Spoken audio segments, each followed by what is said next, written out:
Hello and welcome to Channel's Book Club. Happy New Year. Well, this is 2023 and we are off the starting block, and I wish you all the very best in 2023. May your year be prosperous, full of joy and good health.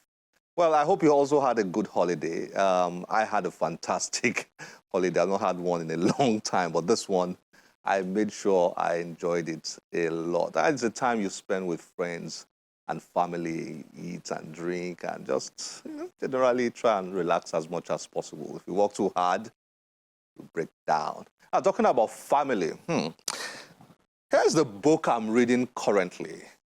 Of course, I can't resist talking about this man, Pele.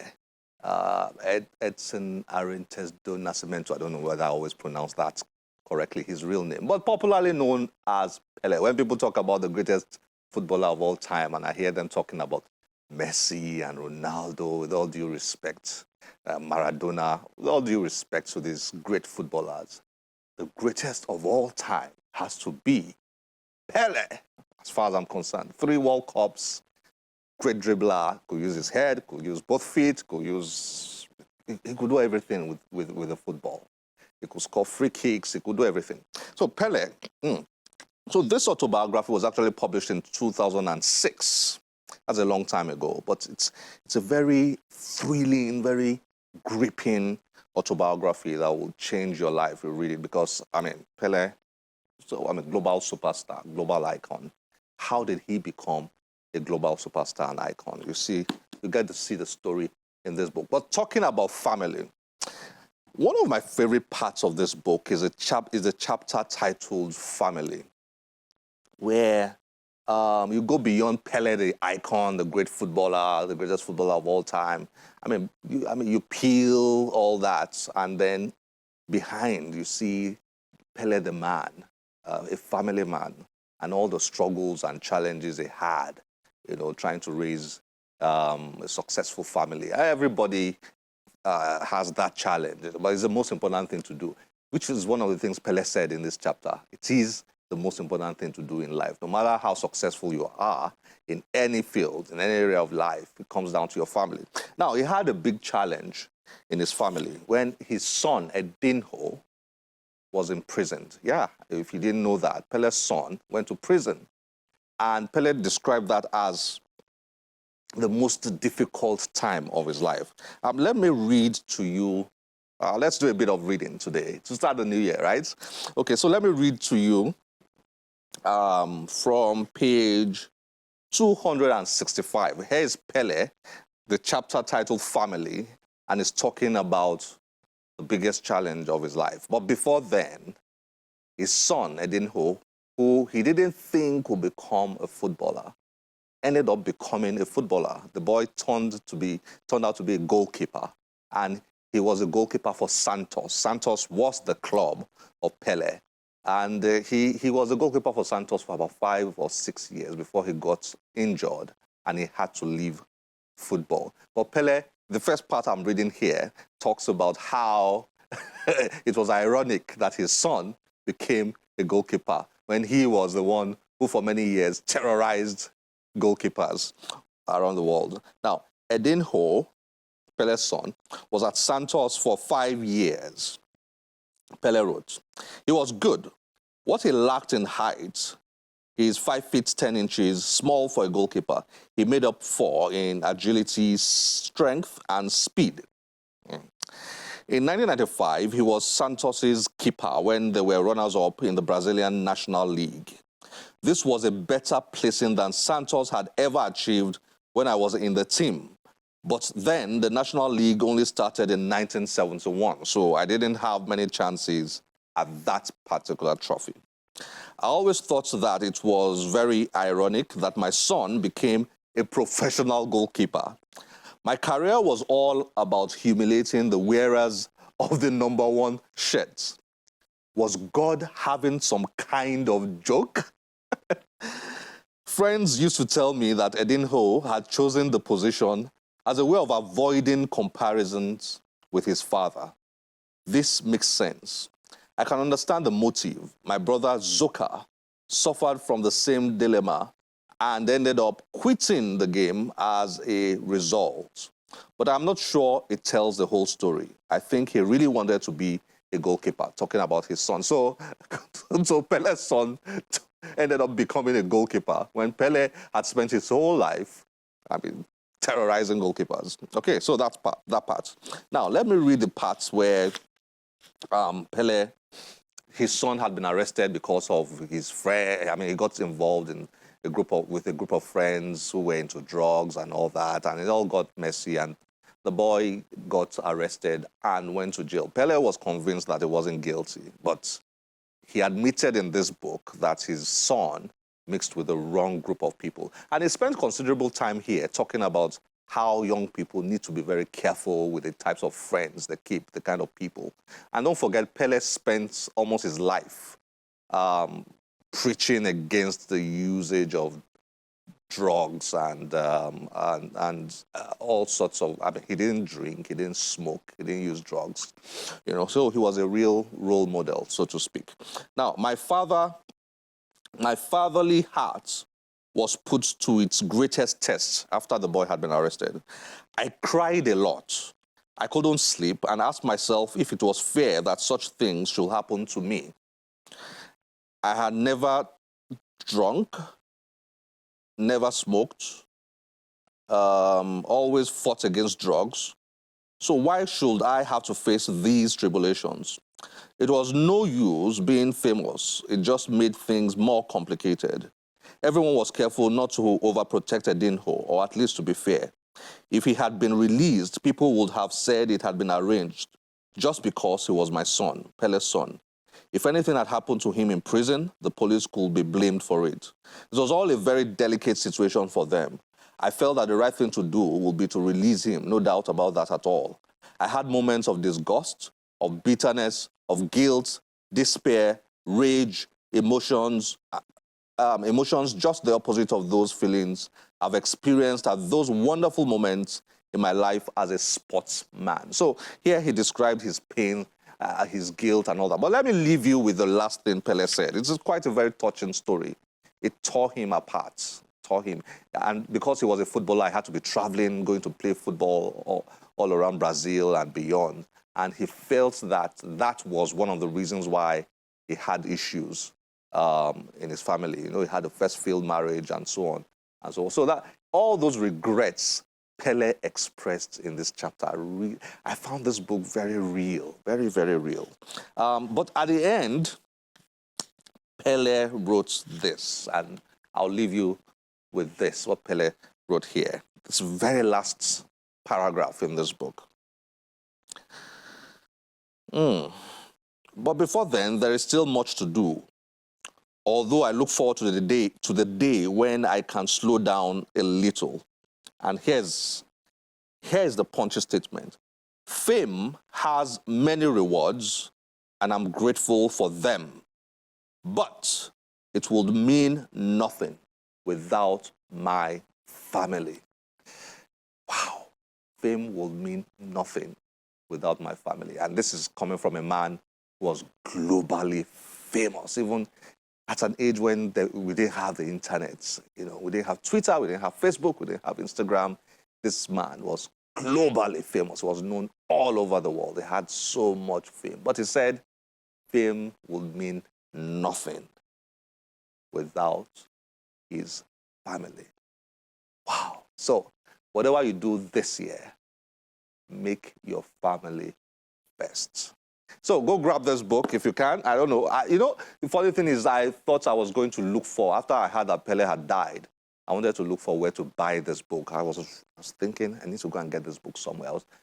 Scanning through all the bookshops in my head, where can I get this book? And then I went to one of my shelves and there it was. So I bought this book years ago. I just kept it there, never read it. And you can see it's looking a bit old. So just on my shelf for many years. And I'm enjoying it now. So get yourself a copy, Pele, the Autobiography, and learn more about this great guy, my favorite football player of all time.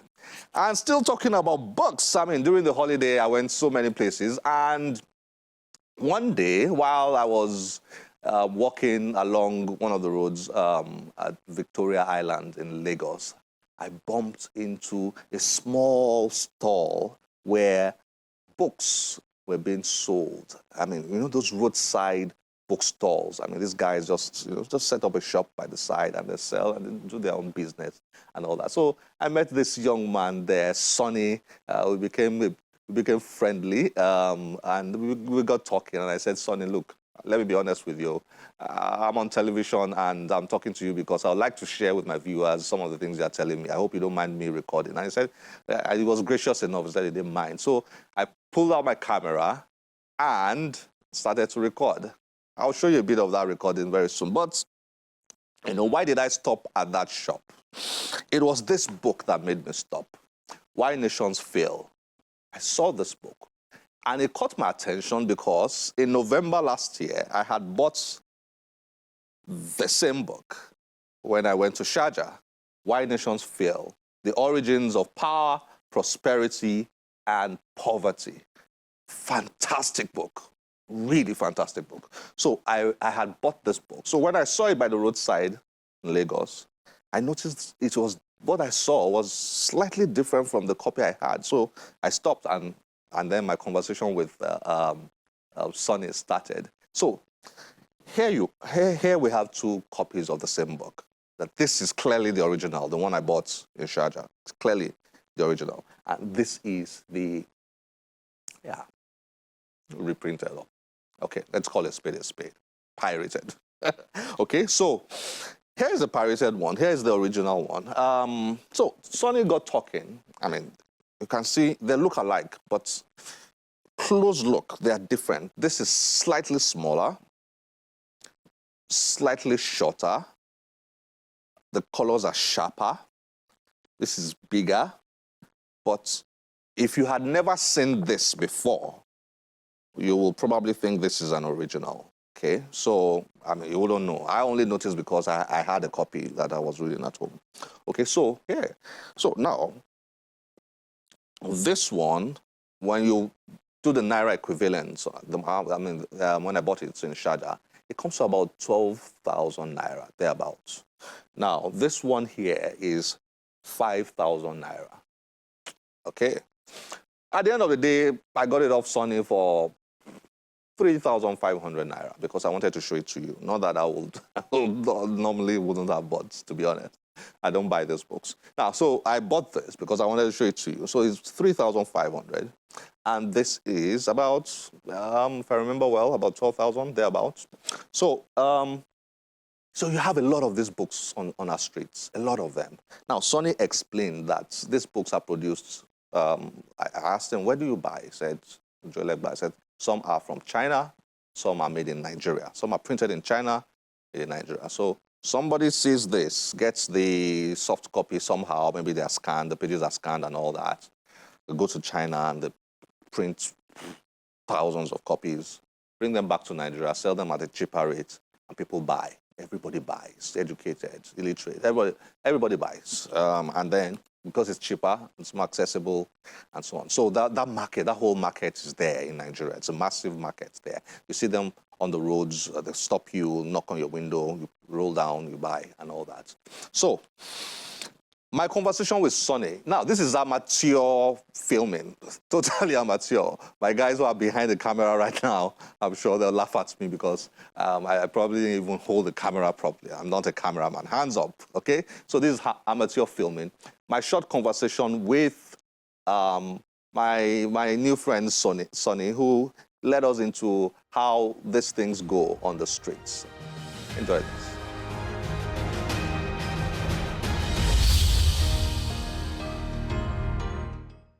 My name is Sonny Bright.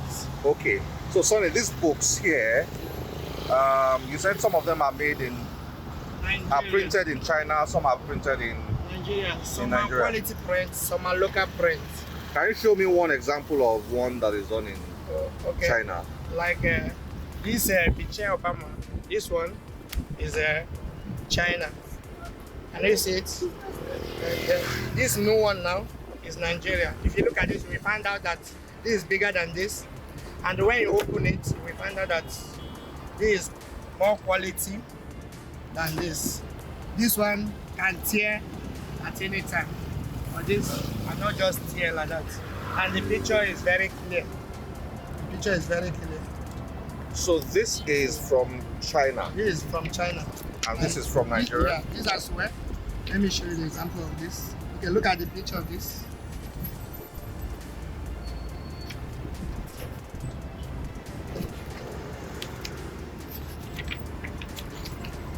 Look at the picture of this. You see how black it looks like.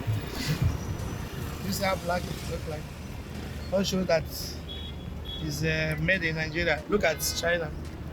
Oh, okay. You see the difference between. So the Nigerian ones tend to be black and white? Black and white, exactly. Because it's not that quality than this. Okay, and the Chinese ones tend to be So the quality, colored. The main quality print. This is Chinese as well. How do you know? What the Nigerian ones? Where are they usually printed? Where do you get your books from in Nigeria? They have a lot of printers. I buy from Oju Elegba. I bought from Apapa as well. So some warehouses that will call us if they have books. We now go and select. But most of the warehouses books, some are original importer. Okay. Some are original. Okay. So if they want to give it out, they will call us and sell it for us. Okay. So, like when you get to Lantana bookshop, you cannot quickly find out all this one that we sell in the streets like this. The original ones. But it will be very expensive. Expensive. But we enjoy. So people prefer to buy these ones because they are cheaper? Yes, then we says, after all, it's the same word out there. Is to read it and get what they want from it.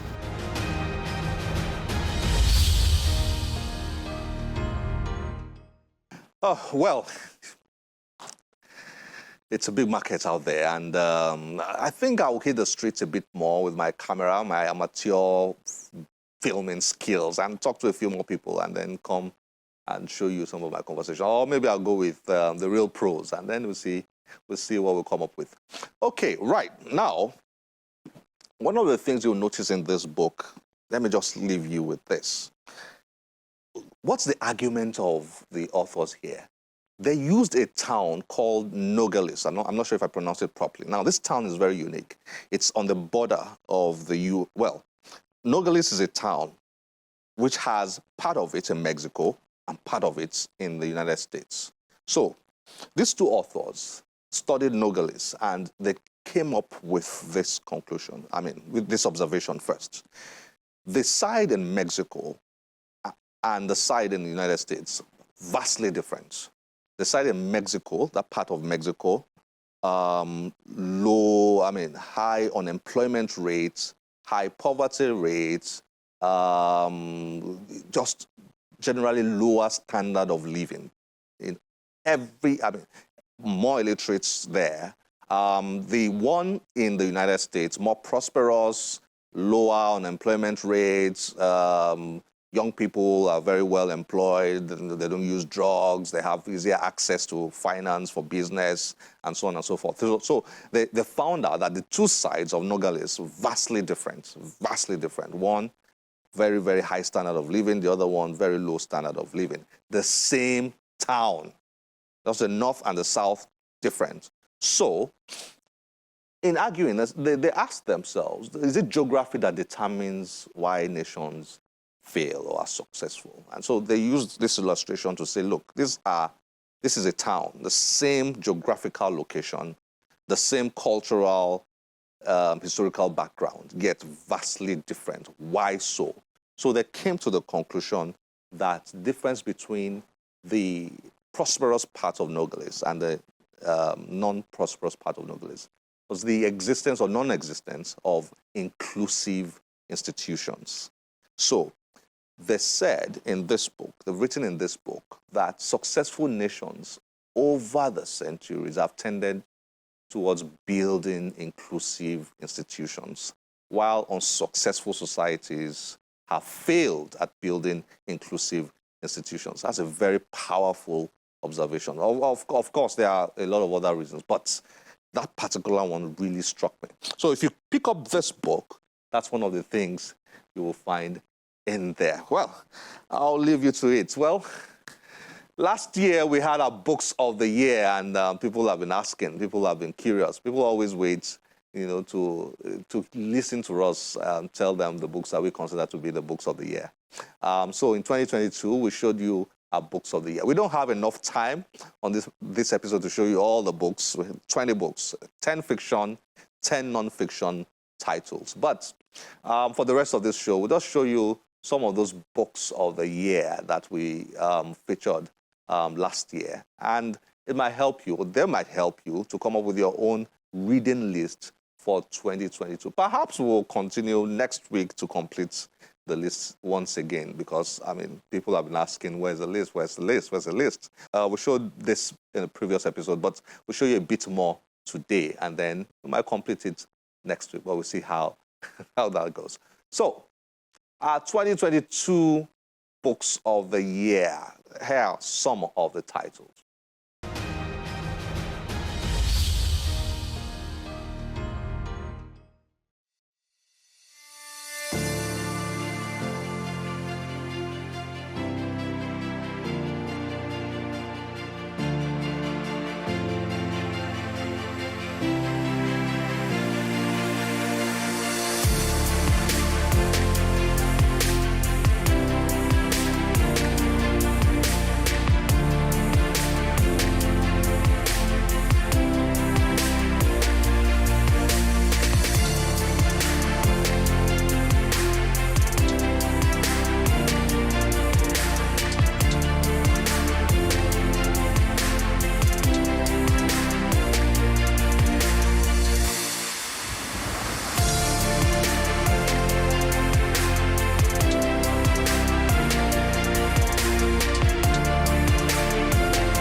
Unfortunately, that's all we can show you for today. Well, we are getting all prepped up for 2023. We're ready to go, ready to give you all the very best on this show. And please hang in there for us and do what you always do. Send us your comments, your observations, criticisms, and if you enjoy it, let us know. It really encourages us. This is where we have to end the show today. As always, we'll be very delighted to get your feedback through any of our social media platforms displayed on your screen. My name is Olakunle Kasumo. Remember, one great book can change your life. Bye-bye.